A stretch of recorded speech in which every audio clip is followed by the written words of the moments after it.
¿Qué tal? Muy buenos días, estudiantes de séptimo grado. En esta ocasión vamos a ver el tema sobre los ángulos entre dos rectas paralelas cortadas por una transversal. Cómo identificar estos tipos de ángulos. Bien, si tenemos dos rectas paralelas que son cortadas por una transversal T, las dos rectas paralelas son las rectas A y B, nosotros podemos encontrar los diferentes tipos de ángulos, ¿verdad?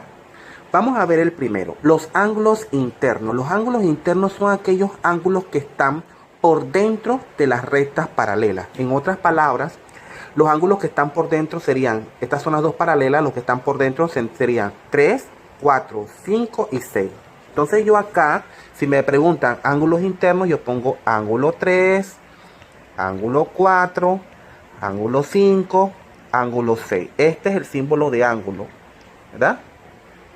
Bien, si me preguntan ahora ángulos externos, los ángulos externos son aquellos ángulos que están por fuera de las paralelas.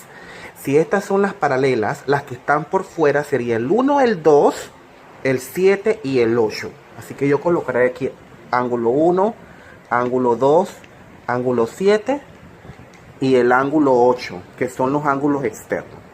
Ahora preguntan ángulos alternos internos. Los ángulos alternos internos son aquellos ángulos que están por dentro de las paralelas y a distintos lados de la transversal. O sea, de aquí adentro los que están en diferentes lados. O sea, que el ángulo 3 y el ángulo 6 son ángulos alternos internos. Yo lo pongo así.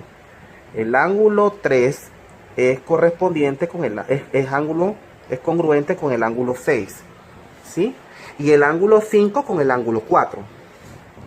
El ángulo 5 congruente con el ángulo 4. Ángulos alternos externos.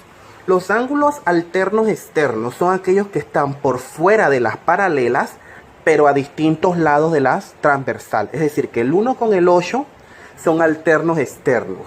Se pone aquí ángulo 1 congruente con el ángulo 8 y también el 2 con el 7. El ángulo 2 es congruente con el ángulo 7. Bien. Ángulos conjugados internos. Los ángulos conjugados internos son los que están por dentro de las paralelas y a los mismos lados de las transversales. En otras palabras, el 3 y el 5 son conjugados internos. Usted pone así, ángulo 3 con el ángulo 5 son congruentes, son conjugados internos. Y los otros conjugados internos serían 4 y 6. Entonces, el ángulo 4 congruente con el ángulo 6. Ángulos conjugados externos. La palabra externo es por fuera. Son aquellos ángulos que están por fuera de las paralelas y a los mismos lados de las transversales. Es decir, el ángulo 1 es congruente con el ángulo 7. El ángulo 1 es congruente con el ángulo 7. Y también el ángulo 2 con el ángulo 8. El ángulo 2 congruente con el ángulo 8. ¿Qué son los ángulos correspondientes? Los ángulos correspondientes son aquellos ángulos que están en el mismo lado de las paralelas y al mismo lado de las transversales. En otras palabras, si yo tengo este 1 de este lado, su correspondiente sería el 5. ¿Sí? Entonces ponemos aquí el ángulo 1 correspondiente con el 5. Si tengo el 2 arriba aquí de este lado, su correspondiente sería el 6. Pongo aquí ángulo 2 con el ángulo 6. Otro ángulo correspondiente sería, si tengo el 3 aquí abajo, su correspondiente sería el 7 de acá abajo. El ángulo 3 correspondiente con el ángulo 7. Y si tengo el ángulo 4 de este lado, su correspondiente sería el 8. El ángulo 4 correspondiente con el ángulo 8. ¿Qué son los ángulos opuestos por el vértice? ¿Sí? Los ángulos opuestos por el vértice, si yo tengo esto, este punto es el vértice, opuesto es que forman una cruz. O sea que el 1 con el 4 es opuesto con el vértice. El ángulo con el 1 con el 4 son opuestos por el vértice. Y el 2 y el 3 también son opuestos por el vértice.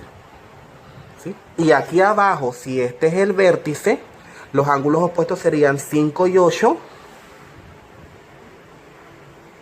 Y el otro sería 6 y 7. Y de esta forma podemos entonces encontrar los ángulos que están entre las dos rectas paralelas cortadas por una transversal.